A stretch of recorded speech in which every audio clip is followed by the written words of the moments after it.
sinabi mo kasi ang miracle ni Jesus Christ, lumakad siya sa dagat. Kay Moses, sinahati niya ang dagat.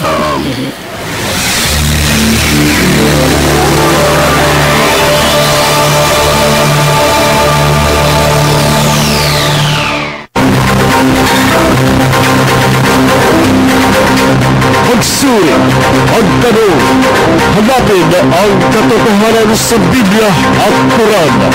Ang kaulanan na Islamic Exposition on Air dito sa Hanapin ang Katotohanan live at ngayon.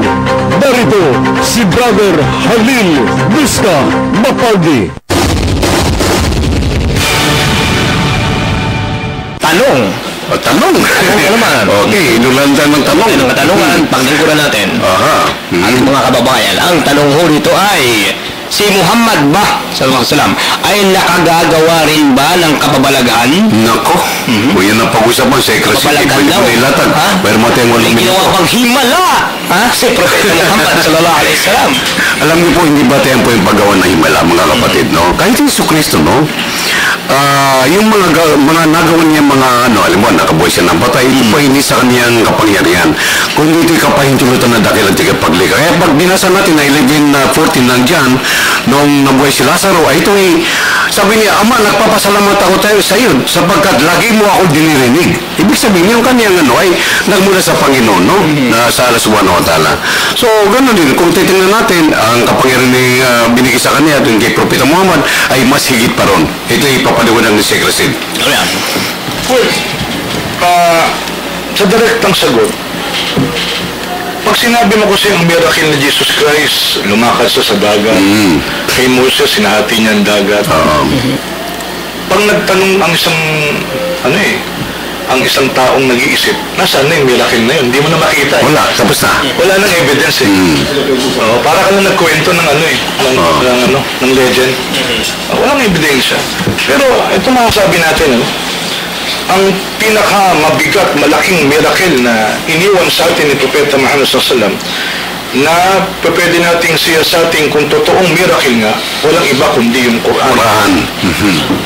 At ito nakasulat sa chapter 41 na darating ang araw na mapapatunayan sa mundo at sa kanilang mga sarili na ito ang totoo.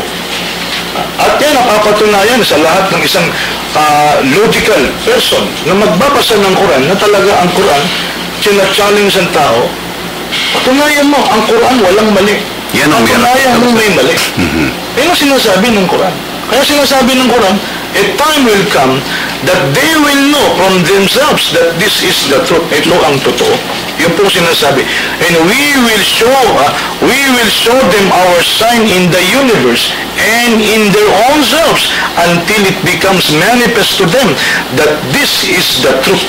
Chapter 41, verse 53 ng Quran. So yan po, hinihikayat namin kayo na pag-aralan po ang Quran. Lahat po ng tanong nyo patungkol po sa Quran, nandito po kami, handa po namin i-share sa inyo. May maraming lumalabas sa Facebook ngayon na mayroong mathematician na chinalis pa niya Quran. Pero napatunayan talaga na yung mga iba't ibang scientist, no, napatunayan din. So yan po ang isa sa miracle na dala-dala ng huling sugo ang Propeta Muhammad sallallahu alaihi wasallam. So yan, no? At kung kayo titingin sa mga miracle din na pinagkaloob sa kanya ng Allah, ay marami po, no? Marami nakasulat yan na yan hindi po ang mga Muslim hindi yan ang batayan nila, kundi ang pinakamahalaga po ay yung binanggit ni Sheikh Rashid tungkol po sa Aklat Quran na yan ay batayan sa daan ng kaligtasan. Armed Forces Radio, ang himpilan ng kawalang bayan. Kapatid na Abdul Malik Angelo Carpio, hanggang sa susunod na linggo po, tayo ay magkarinigan sa Black Tunang Hanapin ang katotohanan ayon sa Biblia at Quran. Assalamualaikum warahmatullahi wabarakatuh. Magandang gabi po mga kapatid at mga babayan. Brother Rahman. Assalamualaikum warahmatullahi wabarakatuh. Maraming salamat po sa ating tagapakinig. So, Sek, sa ating pamamalam, sa ating sama mo ng dua. Allahumma inni dalamtu nafsi dulman kathira wa la yaghfiru dhunuba illa anta faghfir li maghfiratan indaka warhamni inna antal ghafurur rahim. O Allah, ingatan po ninyo kami, ingatan po ninyo ang mga mahal namin sa buhay, sampu ng mga nakikinig po sa aming mga sumasampalataya sa bawat sandali, sa bawat saglit, sa bawat kisap mata, sapagkat wala po makapag-iingat sa amin kundi ikaw lamang.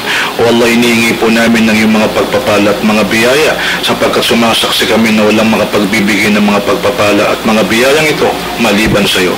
O Allah, tanggapin po ninyo ang aming mga pagpapagal, ang aming mga magawang mabuti, sapagkat tanging sa pagtanggap po ninyo, tunay kami makikinabang. Rabbana atina fid dunya hasanah wa fil akhirati hasanah wa qina adhaban nar.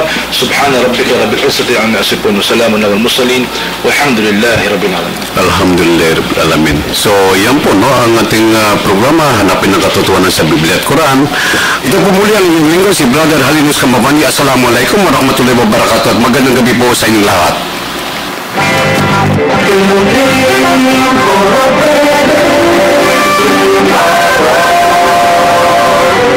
DWWD Armed Forces Radio, 1134 kilohertz, broadcasting from Campo Ginaldo, Quezon City.